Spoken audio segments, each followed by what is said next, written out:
Welcome to the Real News Network. I'm Sharmini Perez coming to you from Baltimore. Also, welcome to this edition of the Glen Ford Report. Glen Ford is the executive editor of the Black Agenda Report. Glen hosted Wrap It Up, first nationally syndicated hip-hop music show broadcast on 65 radio stations. Ford also co-founded The Black Commentator in 2002, and in 2006 he launched the Black Agenda Report. Thank you so much for joining us, Glen. This opportunity. So, Glen, what's on your mind today? What are you working on? Well, I was looking at the New York Times as we're forced to do, and I was struck by a headline. The headline read, "Black vote seen as the last hope for Democrats in the Senate." And I thought that was a very, very sad headline. I'm not sorry for the Democrats because they have cynically used the black vote and stirred up fears of Republicans as their only offering to black folks. But I think it's really sad because so many black people have put their last hopes on the Democrats. And that's a party that has been totally captured by Wall Street. And there is no hope of some progressive resurrection occurring there. The Democrats are especially desperate to get black votes in order to retain control of the Senate in the South, in the states of Louisiana, North Carolina, Arkansas, and Georgia. And that is really historically ironic because the last modern democratic betrayal, a fundamental betrayal of blacks, occurred in the South. And it happened in the 1980s. And it was when white Democrats were disappearing through attrition in droves to the Republican Party. And white Democratic leaders found that they were presiding over parties that were approaching, and in some places, majority black. And they had no idea how to control, since they were white Democratic leaders, this increasingly black party. So they made a call to the corporate world for money.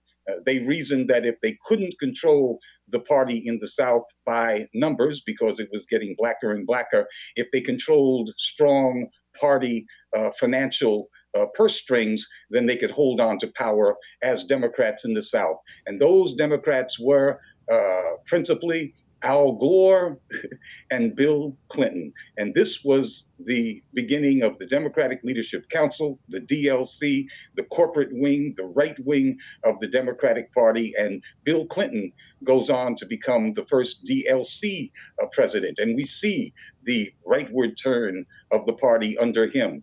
President Obama, irony upon ironies, is from that Bill Clinton DLC camp of the party. So, of course, we were not bound, we were not going to get anything of substance from the Obama presidency either. But now the Democrats need black votes desperately if they're going to hold on to the Senate. Is there any strategy in place to turn out the black vote? I mean, even President Obama's 2008 election generated record numbers in terms of the turnout. It's been dwindling ever since. Are there any new strategies out, and will it work? Well, there is the main strategy of the Democratic Party. It's really its sole strategy, which is to whip up fear of Republicans, to scare black folks into voting in large numbers in order to keep the Republican devil off folks' back.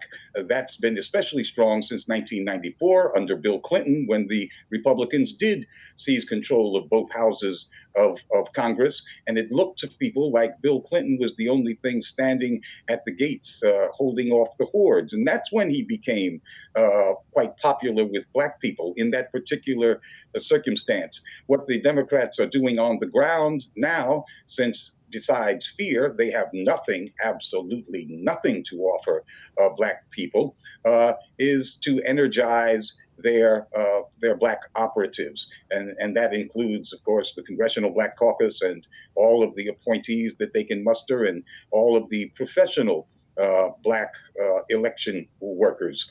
And so they're out there in black precincts doing black work from black barbershops and beauty parlors and such in strength with a lot of money behind them.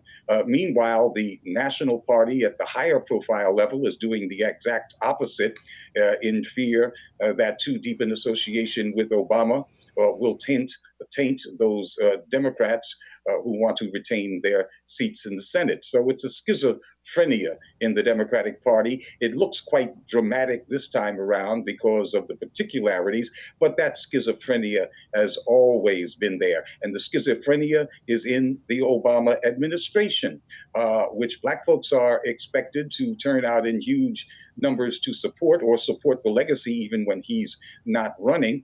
But Obama said 100 days into his presidency that he opposed any kinds of programs that specifically targeted black people. And we remember, especially in the first term, how the Congressional Black Caucus begged and pleaded with Obama to support their favorite programs, which were social programs, and Obama did not. Instead, he went into a grand bargain with the Republicans. And now we get to today, to this critical point where the Democrats are battling for control of at least one house of Congress. And all the Obama administration has, all the National Democratic Party has to offer is this thing called Your Brother's Keeper, which is not even a program. It is an appeal to the philanthropic instincts of corporations, but not a government program at all. And now we're left with only one issue, in fact, which is not bread and butter,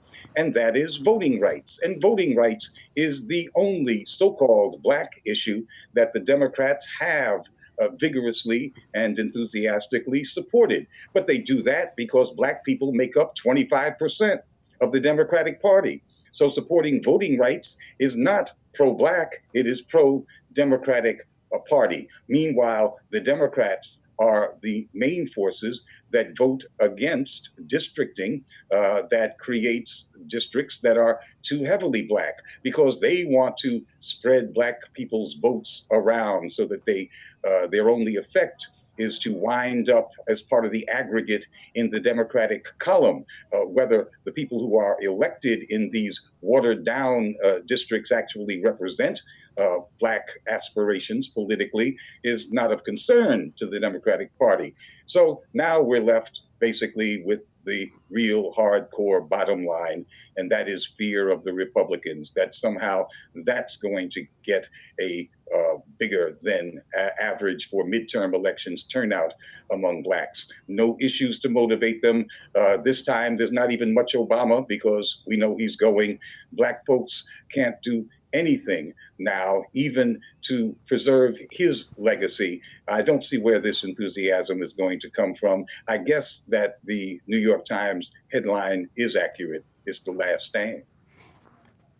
Glenn, this is not unusual probably for a second term, third trimester presidency for him to be in this kind of situation. No, I suppose it's not, although every trimester is not just a piece of a term. It actually occurs in a very specific point in history.